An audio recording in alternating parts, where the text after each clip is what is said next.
Alors évidemment, la rue, c'est évidemment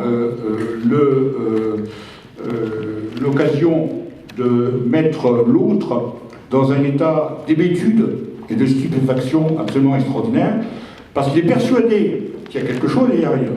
Bon, cet état, au moment du tir du pénalty, tous les gardiens de but le connaissent.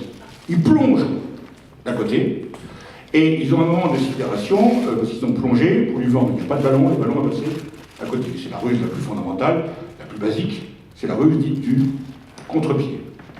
Et bien, cette prise de contre-pied, c'est évidemment Ulysse qui a recours, il dit qu'il s'appelle personne. Bon. D'autre part, il a les moyens d'enfermer le Cyclope dans un état dionysiaque, dans un état second, parce qu'il lui propose à boire du vin dans une autre. Or, de même que les Cyclopes ne connaissent pas le blé, ils ne connaissent pas la vigne. Donc, et quelqu'un qui n'a jamais su ce que c'était que l'alcool et qui en boit, est particulièrement vulnérable. D'ailleurs, c'était un moyen de conquête dénué de scrupules utilisé par les Occidentaux partout où ils allaient. Et donc, le Cyclope, sur la question, boit du vin, naturellement, il s'endort, ce qui laisse d'un sommeil très lourd et très long, ce qui laisse à Ulysse et à ses compagnons les possibilités de réagir. Et que va faire? Alors, vous savez comment il fait, bon, il va crever l'œil du Cyclope. C'est-à-dire qu'il va faire en sorte qu'il ne voit plus rien. Et on retrouve cette métaphore, c'est-à-dire que l'ordonnateur de la ruse est celui qui met l'autre en position de ne rien voir. Et quand nous-mêmes nous avons dépassé par quelqu'un qui était plus fort que nous, ou une circonstance qui nous a dépassé, effectivement, nous disons « je n'ai rien vu venir » ou « je n'ai rien vu ». Nous en convenons, de nous-mêmes. Et alors ça, je dirais que c'est ce que j'appelais tirer parti de l'invisible et tirer parti, disons, de cette utilisation basique de l'invisible qu'est la ruse. L'idée que l'humanité doit être confrontée à l'idée qu'il y a des choses importantes qu'elle ne voit pas, mais que pour son salut, elle ne peut pas ne pas voir. Alors, beaucoup de personnages qui sont des sages, qui voient plus loin que les autres, sont réputés chez les Grecs être aveugles. Vous en connaissez peut-être certains exemples, mais la tradition disait qu'Homère était aveugle. La tradition disait aussi que le plus grand des devins était Tirésias, et Tirésias était réputé être aveugle. Alors Tirésias était aveugle parce qu'il avait dit des choses qu'il ne faut surtout pas dire, et qui ont déplu aux dieux et aux déesses. Un peu comme Prométhée qui, donnant le feu aux mortels, est puni par Zeus. Alors qu'est-ce qu'avait fait Tirésias pour devenir aveugle? Il avait dit une chose qu'il ne fallait jamais dire et qui, encore maintenant, n'est pas forcément... Il témoignait que le plaisir amoureux de la femme l'emportait en profondeur et en subtilité à celui de l'homme. Donc que la femme pouvait être agente et sujet de son propre plaisir. Dans un univers comme celui-là, évidemment, c'était mal vu. Donc la punition de Tirésias, c'était de devenir aveugle. Mais ce que, évidemment, tous les gens qui connaissaient le mythe avaient compris, c'est que cet aveuglement n'a aucune importance, puisque les choses qu'on voit sont superficielles. Le véritable sage, il voit au-delà. Donc, Tirésias, c'est celui qui va expliquer à Oedipe ce qu'il ne voit pas. Oedipe a la vérité sous les yeux, et Tirésias lui dit, mais tu ferais mieux de ne pas continuer à la chercher, parce que dans ton cas, elle ne va pas t'avoir d'agir. Et naturellement, Oedipe, qui est aveuglé par son arrogance, Oedipe le soupçonne de vouloir lui-même cacher la vérité, et le menace de châtiment, et Tirésias lui dit, écoute, tu as voulu la vérité, tu vas la connaître. Alors le mythe d'Oedipe, nous le connaissons tous, il a une quantité de lectures possibles, mais il est l'occasion pour nous de découvrir ce que c'est que quelle est l'utilité du mythe. Le mythe est une façon de transcrire une réalité très complexe qu'on ne peut pas traduire autrement que de façon narrative, imagée, fictive, ce qui retient notre attention pour une vérité, je dirais, trop subtile, à laquelle nous refuserions d'adhérer si elle était transmise par un raisonnement purement logique. Hein? Oui? Excusez-moi. Tout à l'heure, vous dites qu'il y a des choses. J'ai écrit rapidement, peut-être je me suis. Oui. Vous dites qu'il y a des choses que tu ne peux pas voir, mais tu ne peux pas ne pas les voir. Est-ce quelque chose comme ça? Oui. Est-ce que dans ce cas, on peut dire que tu ne peux pas les voir ou que tu ne veux pas les voir? Oui, évidemment, on s'aperçoit que ça revient. Au même. Ça revient au même. D'accord. Peu importe. Au total, oui. Au total, ça revient au même. Mais le mythe est une façon de mettre. Et je te donne un point de suite. Le mythe est une façon de permettre d'accéder à une vérité trop complexe qui serait accessible uniquement, par exemple, à l'issue d'un raisonnement scientifique où les gens diraient c'est pas pour moi, etc. Avec le mythe qui est une belle histoire à raconter et que même si on ne la comprend pas, on va la répéter à d'autres qui eux la comprendront éventuellement. Le mythe est une façon de transcrire quelque chose qui dépasse éventuellement notre entendement et de le mettre à notre portée.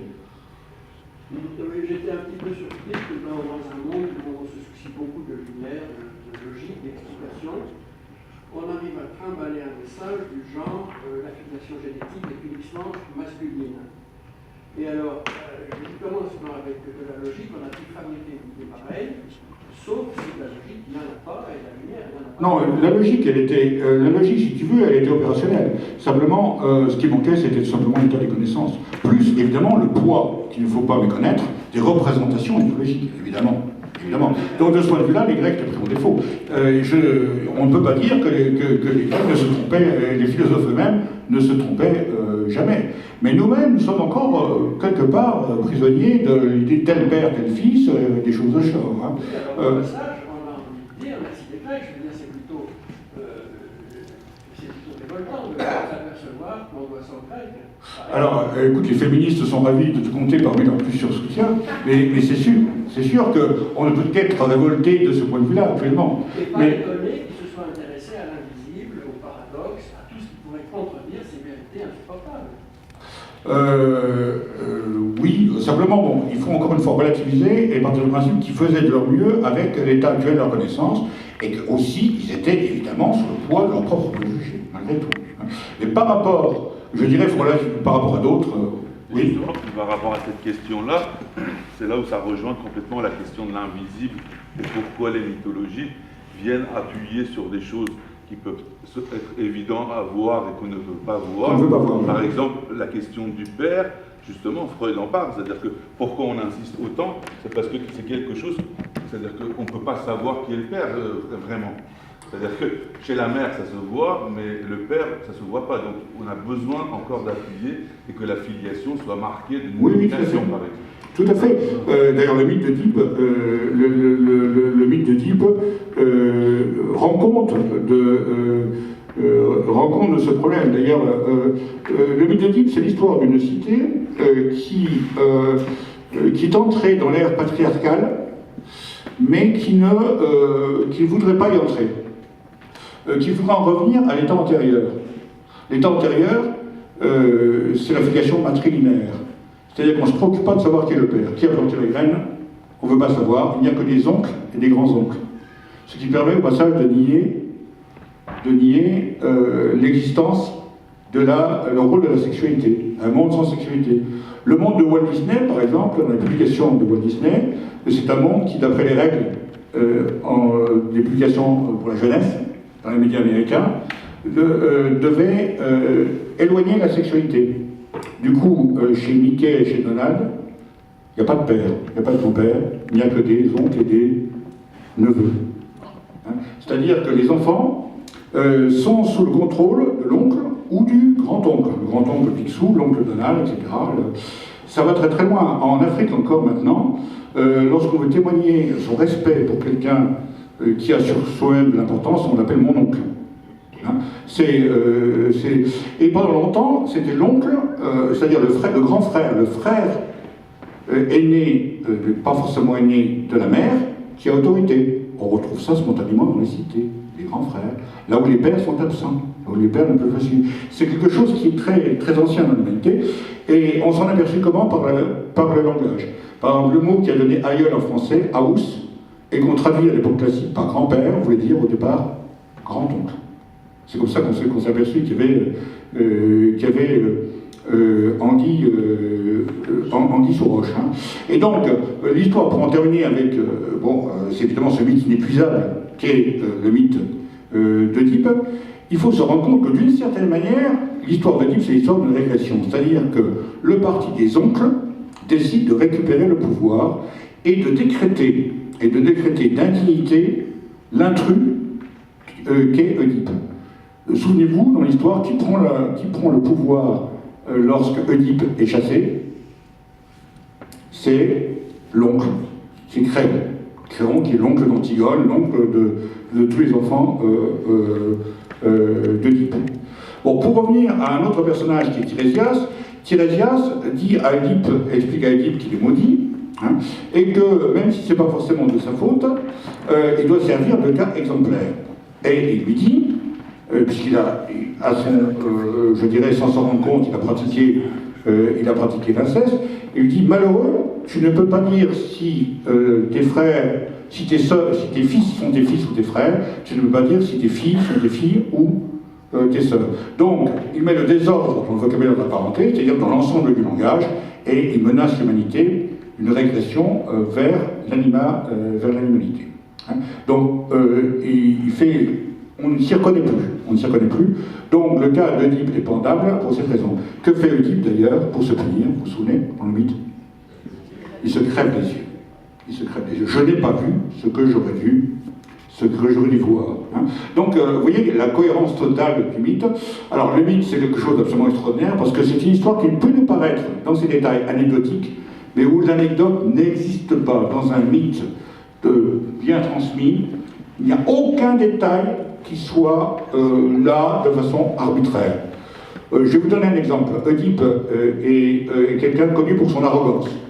Il est affligé, en dehors de ses très grandes qualités, il est affligé de ce défaut que les Grecs appellent l'hybris, hubris en grec ancien, et qu'on traduit de différentes manières, qu'on traduit généralement, c'est l'idée de se croire tellement fort, on se montre tellement arrogant qu'on ne se reconnaît plus, jamais coupable. On est sûr d'avoir toujours raison, et les Grecs théorisaient le fait que c'était la pire chose qui pouvait arriver dans un ordre social. Hein, celui qui se croit au-dessus des autres. Et dans le mythe d'Œdipe, on présente souvent Œdipe comme le malheureux victime d'une machination contre laquelle il ne pouvait rien. Mais le mythe grec dit le contraire. Dit que Œdipe avait tous les éléments pour comprendre. Hein. Alors, il y a, et pour se réformer. Le premier élément, je ne sais pas si vous vous souvenez, dans l'histoire, le bébé Œdipe est abandonné par le berger qui refuse de le tuer, est abandonné à un berger, avec mission d'aller le tuer, mais il refuse de le tuer et il va donner à un autre berger dont le maître cherche, le roi de la vallée d'à côté, cherche un enfant. Et le berger va le transporter, mais le transporter comme il transporte un agneau. Donc qu'est-ce qu'il va faire? Il va lui lier les pattes, enfin les chevilles. Et le bébé que va hériter le roi de la vallée voisine est un bébé absolument magnifique. Il y a juste un petit détail qui est un peu gênant. Il conservera toute sa vie.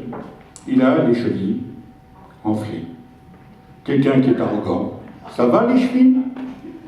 C'est celui. Et non seulement, alors vous allez me dire, peut-être que là tu cherches Œdipe, vous savez ce que ça veut dire? La racine. Il y a pouce podos le pied, et il y a oidos qui a donné œdème, qui veut dire enflé. C'est celui dont le pied est enflé. Donc, là, le détail, si vous voulez, est loin d'être anecdotique. Hein. Donc, c'est celui qui s'y croit trop. Celui qui. Et vous savez, vous connaissez la grande victoire d'Œdipe, c'est la victoire sur la sphinge. Alors, on a un problème en français, c'est qu'on traduit très mal le mot, on dit le sphinx, ce qui nous met complètement à côté de la portée. Hein. En réalité, la sphinge, qui est féminin en grec, c'est un être mi-femme, mi-fauve. C'est la mère de Laurent, bien entendu.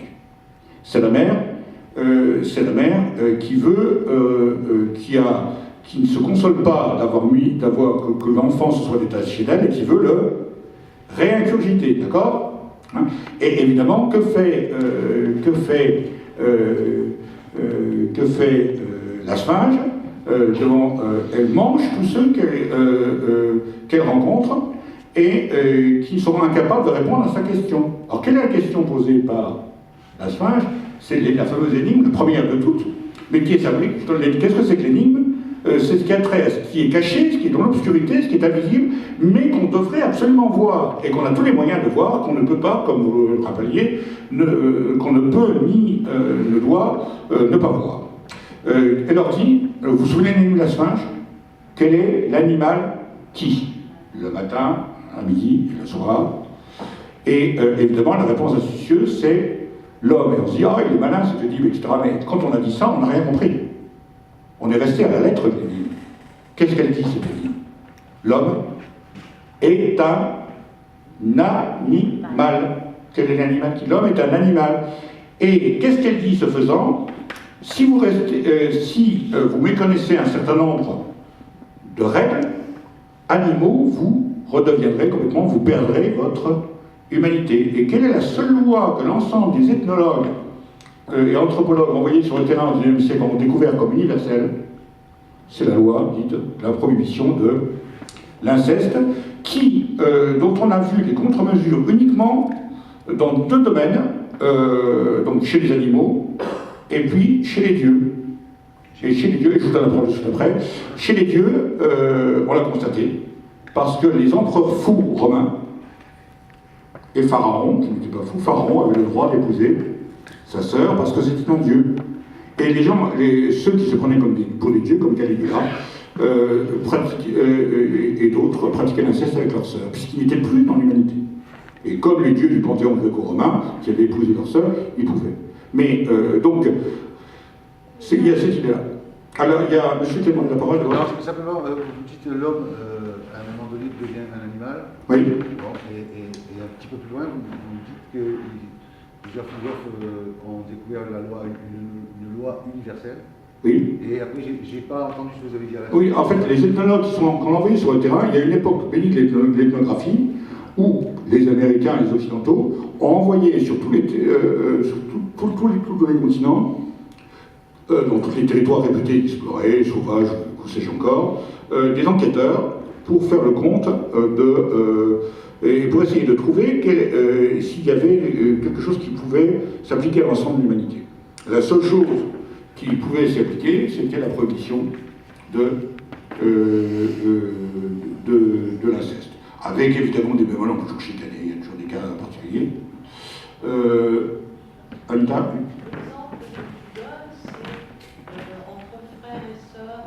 Oui. Et là, enfin, on est dans l'histoire de Oui. grave, elle amène à... Oui, elle amène une confusion, à une confusion qui n'a pas lieu quand il y a inceste entre frères et sœurs. Enfin, on n'est pas tout à fait dans le même contexte d'inceste et dans le même... Oui, c'est beaucoup plus grave. Disons que... Juste... Oui, pour la démonstration, évidemment, le cas de type est le plus grave que l'on puisse connaître. C'est aussi l'insulte qui dévalorise le plus le côté humain, nique ta mère, etc. Enfin, on le connaît bien. Hein. Donc, Nadir, tu voulais poser aussi, tu voulais faire une remarque? C'était à la suite, là, parce que là, comme hier, aujourd'hui aussi, on revient à cette question de généalogie. Oui. Et en fait, là, pour tirer un peu, parce que tu as parlé un peu de psychanalyse, tout ça aussi, c'est que dans tout ce que tu dis, là, finalement, à la fin, tu reviens aussi sur la question de la langue et comment on nomme les choses. Hein. Oui.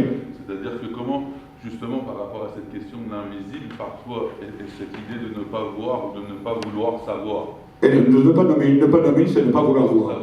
Savoir aussi, c'est-à-dire que en fait, comment en nommant, on dit quelque chose sans le dire ou on ne le dit pas. Oui, mais c'est au commencement et le verbe. Voilà, c'est pas le commencement du monde, c'est le commencement de l'humanité. En fait, comme tu dis, c'est-à-dire ce que je voulais rajouter, c'est-à-dire par rapport à la lumière dans l'obscurité, l'obscurité dans la lumière.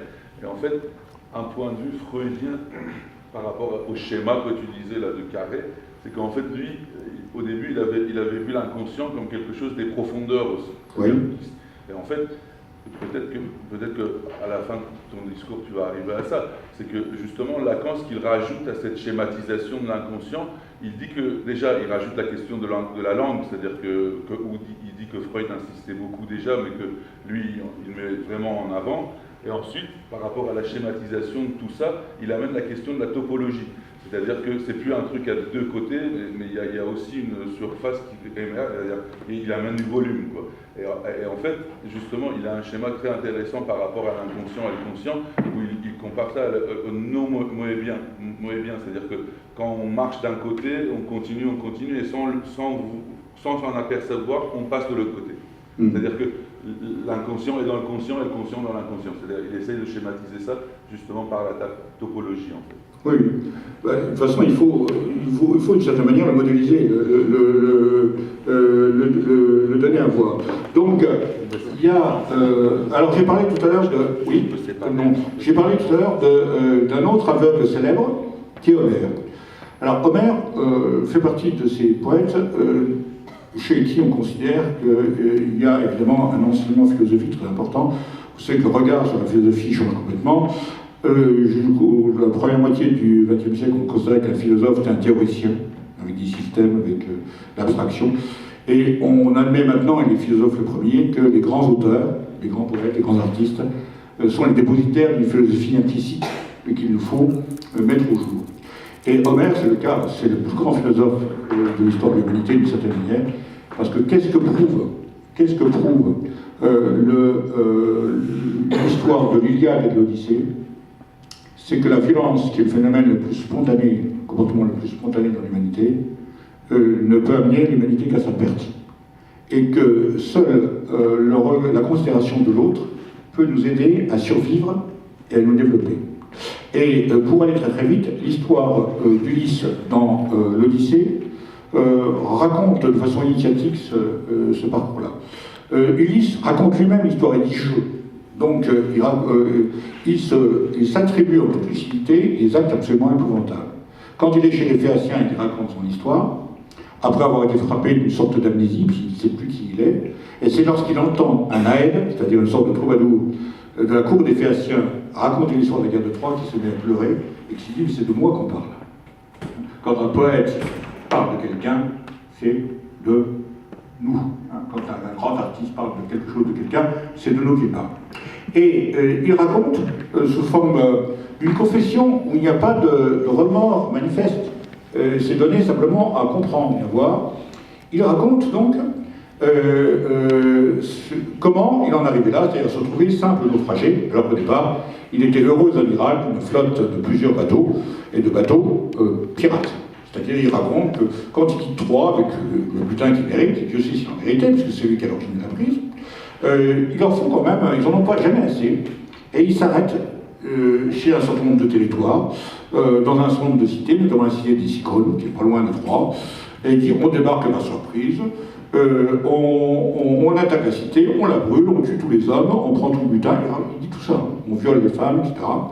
Et puis, on commet une grave erreur, je ne sais pas d'avoir fait tout le monde, c'est qu'on s'attarde un peu trop longtemps, et il y a des cousins des Cyclones qui arrivent, et on perd déjà beaucoup d'hommes en se rembarquant avec perte des fracas.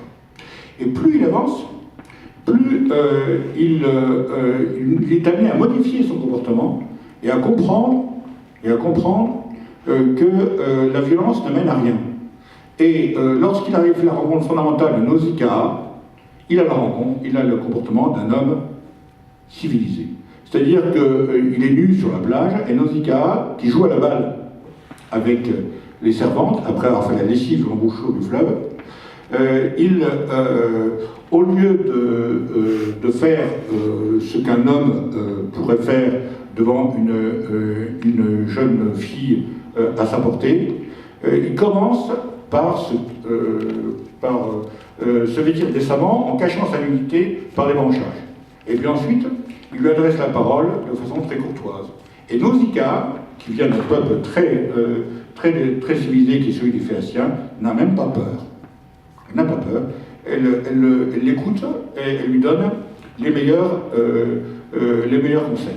Et lorsque Ulysse termine son Odyssée, son histoire, son Odyssée évidemment c'est un pléonasme, puisque l'Odyssée c'est l'histoire d'un personnage qui s'appelle Odysseus, ou Ulyxès qui a donné Ulysse, n'étant que la traduction du grec Odysseus. Eh bien, il est devenu un homme. Et il est devenu un homme qui accepte ce que l'humanité veut dire. Et non seulement il l'accepte, mais, beaucoup plus important, il la revendique. Je veux être un homme, je veux connaître un certain nombre de choses, je veux souffrir, je veux vieillir, je veux mourir. Comment le savons-nous? Eh bien, n'oubliez pas que lorsqu'il y a une naufragé chez Calypso, chez la dame de Calypso, Calypso veut le retenir et lui dit, mais tu peux rester avec moi, c'est plutôt confortable, et je te donnerai l'immortalité. Et il dit, non. Je suis un homme heureux qui, comme Ulysse, a fait un beau voyage. Le beau voyage, beau, ça veut dire noble.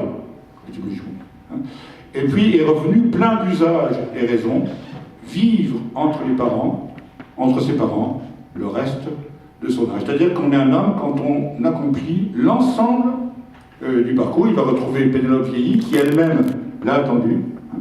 Il est allé jusqu'au bout de l'acceptation de l'humanité, et c'est la raison pour laquelle l'Odyssée est un texte aussi fondamental, parce que c'est l'histoire de l'homme qui ne veut pas devenir Dieu, c'est l'histoire de l'homme qui dit la plus belle chose qui puisse arriver à un homme, un être humain, c'est de s'accepter comme tel. Et dans l'épopée précédente, donc, qui était l'Iliade, Homère montrait comment tous les super-héros, ceux qui étaient apparemment invincibles, finissent quand même par se faire tuer, et qu'à la fin, personne ne gagne. Parce que les pirates grecs, les pirates achéens, comme ils appelaient à l'époque, rasent Troie, et quand ils rentrent chez eux, ils se font eux-mêmes tous tués, ou presque. C'est-à-dire, il y a toujours quelqu'un pour vous tuer. C'est comme le tireur le plus rapide de l'Ouest, il y a toujours quelqu'un qui dégaine plus vite et qui finit par le tuer. C'est-à-dire, c'est un cycle infernal sur lequel on ne peut rien construire. C'est l'histoire de tous les empires éphémères fondés sur la violence et où la civilisation n'a pas permis de perdurer. Alors, je vais essayer d'accélérer pour ma conclusion. Parmi ces gens qui font l'éloge de ceux qu'on ne voit pas et qu'il faut voir et s'obliger à voir, il y a évidemment les atomistes, il y a Épicure, il y a ses disciples comme Lucrèce par exemple, qui expliquent des choses absolument fondamentales, l'existence de la matière invisible, en s'aidant des secours de la religion. De quelle manière? Eh bien, Épicure et son disciple Lucrèce disent, vous êtes déjà allé dans un temple, ou bien vous avez déjà vu ces statues à la porte des villes, et vous avez vu que les fidèles les caressaient, les embrassaient, la faisaient, comme plus tard les madones de la Renaissance. Il y a un fétichisme qui fait que la statue, on vient la caresser. Et on observe que ces statues sont usées, polies, usées, donc il y a quelque chose qui est parti. Mais qui est parti à une quantité si infinitésimale à chaque fois qu'on ne s'en est pas aperçu. Donc, la matière invisible, la matière invisimale existe. Ça, c'est typique du raisonnement des Grecs, et elle préfigure le raisonnement comment il s'appelle, le physicien dont on allait voir l'exposé sur Einstein, Étienne Klein. Étienne Klein disait Einstein n'a jamais utilisé le moindre instrument que ce soit. Et il a fait toutes ces grandes découvertes avant d'avoir jamais rencontré un physicien. Lui-même n'était pas. Mais à chaque fois, il avait un raisonnement purement logique. Qu'est-ce qui ne peut pas ne pas se passer si, etc. Eh bien, il n'a fait que reprendre, je dirais, la façon de réfléchir des Grecs. Alors, on retrouve la même logique dans l'histoire de l'anneau magique de Gygès. Vous savez peut-être vous connaissez peut-être un peu l'histoire de Gygès, qui est à l'origine de toutes les histoires d'anneaux magiques. Gygès, c'est un berger, un simple berger, qui va devenir roi. Comment devient-il roi? Eh bien, il arrive quelque chose qui arrive fréquemment aux bergers sur le plateau de Larzac. Ils ont perdu une brebis dans des circonstances absolument incompréhensible, parce qu'il y a eu la prairie sur laquelle il pêchait, à un certain moment, s'est effondrée en partie, parce qu'il n'y avait pas de rocher en dessous. Donc l'érosion a fait que la bête, à un moment critique, s'est effondrée dans un trou. Donc qu'est-ce qu'il faut? Il faut aller la chercher. Quand le trou est trop profond, on ne peut pas, ça donne l'abîme de Brahmavisu, dont vous avez entendu parler, hein, notamment de la chèvre qui brame. Mais le Gigès veut récupérer sa bête. Et qu'est-ce qu'il fait? Eh bien, il descend, il trouve un cheval de bois. Alors les chevaux de bois, il n'y a pas qu'à trois. Hein. Il ouvre la portière latérale de cette statue de bois, et il voit un roi, un squelette avec des ornements royaux, assis sur un trône. Et il n'est pas tenté par rien ne l'intéresse des bijoux du roi en question, sauf un anneau, qui, pour une raison bizarre, le fascine. Il tire l'anneau, et en le passant à son doigt, et en le tournant la bague, le chaton de la bague, vers l'intérieur, il s'aperçoit, si j'ose dire, qu'il devient invisible. Et grâce à ça, il va jusqu'au... Alors le mythe est beaucoup plus riche que ça, il va jusqu'au palais du roi, et il peut se débarrasser du roi, épouser la reine et devenir calife à la place du calife en quelque sorte. Eh bien, que représente l'expérience de Gigès? Elle représente l'acquisition de la connaissance transmise par les anciens, et qui permet, à partir du moment où on connaît et on est dépositaire de la science, on est plus fort que la force militaire des gardes du roi, on est plus fort que le cyclope, on est plus fort que... vous connaissez, ce mythe a été prégnant, parce que vous connaissez des anneaux, l'histoire d'anneaux invisibles. Le grand public connaît celle de Bilbo le Hobbit, de la série de l'anneau, mais son auteur, Tolkien, n'est jamais que le lointain héréditaire d'histoire d'anneaux invisibles. Chez Wagner, on trouve exactement la même chose aussi. Hein, l'anneau des Nibelungen. Donc, cet anneau. Alors, en quoi moi personnellement, ça me concerne un peu, puisque je suis, je sais pas, sur le programme, vous avez vu que j'étais helléniste, je suis aussi ludographe, en fait, créateur de jeux de stratégie, de jeux de ma famille, de l'État chez Go. Et le premier jeu que j'ai créé et qui a été pris en compte par la communauté des joueurs, c'est un jeu qui se joue avec des anneaux, et que j'ai appris naturellement Gigès, nom du berger. Pourquoi? Parce que typiquement, les jeux de stratégie comme les échecs, le Go ou les autres, sont des jeux où, alors que tout est sur la table, il n'y a pas de carte cachée, l'adversaire se fait prendre s'il n'a pas compris ce que l'autre voulait faire, alors que toutes les données sont là. Hein, on ne voit rien venir. Donc c'était l'occasion de faire l'éloge de la ruse, de la stratégie. J'en termine avec, allez, plus qu'une minute, je vous promets, les métaphores de l'invisibilité en termes de, je dirais, d'avancée des connaissances. Vous connaissez peut-être l'histoire la plus célèbre d'Edgar Poe, dont évidemment il a vu les Cartésiens, c'était les Français. Donc il ne pouvait imaginer qu'un héros français. Et il imagine un dénommé Dupin, parisien. Alors Edgar Poe n'a jamais mis les pieds à Paris, il n'a jamais vu en France, mais dans son imaginaire, un détective est forcément un détective parisien.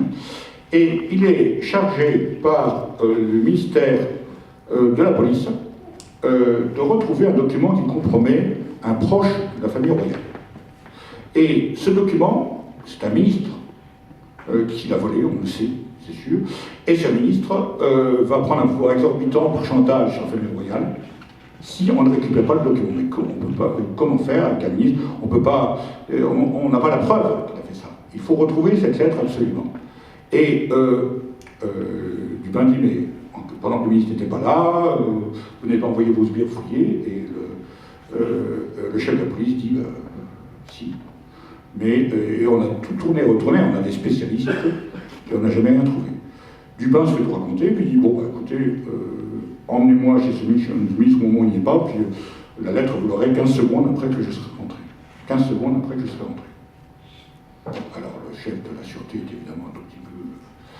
me dit, bon, bah, d'accord, on y va, et Dupin ouvre la porte du cabinet du ministre, prend la lettre et dit, la voilà. C'est-à-dire que la lettre elle n'était pas cachée au fond d'un tiroir, dans un double fond, elle était très en évidence au milieu des autres papiers.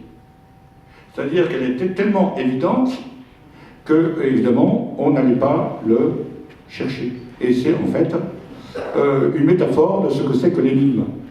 Quelque chose qui apparaît comme très mystérieux, mais dont nous connaissons forcément la réponse.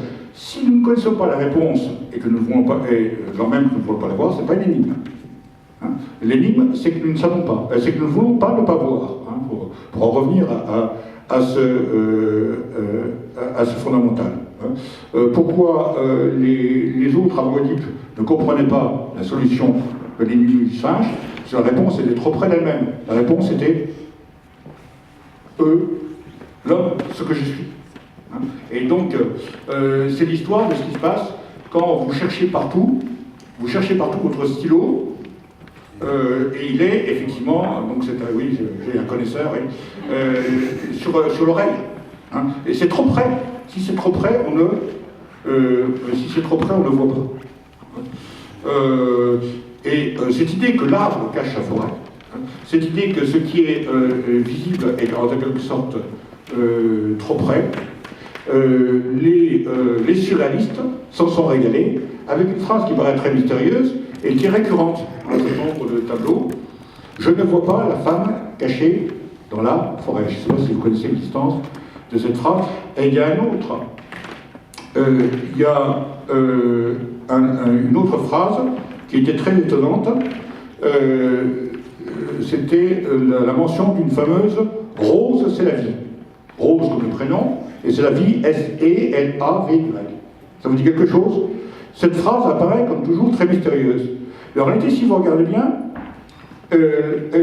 Rose débute par deux R, un R majuscule et un R minuscule. Donc ça se prononce R-Rose. Eros. Eros. Et là aussi, Lacan aurait été ravi, mais Duchamp évidemment était derrière. C'est là. Hein. Et vie, ça peut s'écrire de différentes manières aussi. C'est-à-dire l'idée que la sexualité, dans son caractère physiologique, ne peut évidemment pas être niée dans la mise en jeu des sentiments. Alors, comment conclure ce long exposé à propos du rapport des Grecs avec l'invisible? Eh bien, c'est qu'ils nous ont au moins appris quelque chose d'important dans un monde où la tyrannie des médias et l'instrumentalisation, je dirais, populiste, veut nous faire croire que tout ce qui est un peu compliqué, ce qu'on va chercher un peu loin, c'est inutile. Hein, parce que restons-en aux plaines évidences et puis on aura raison et ça fera consensus pour tout le monde. Les Grecs nous ont appris à avoir un autre regard, à toujours chercher l'implicite derrière les évidences, derrière les fausses évidences, et à nous donner le goût de traquer la vérité. Je vous remercie de votre longue attention.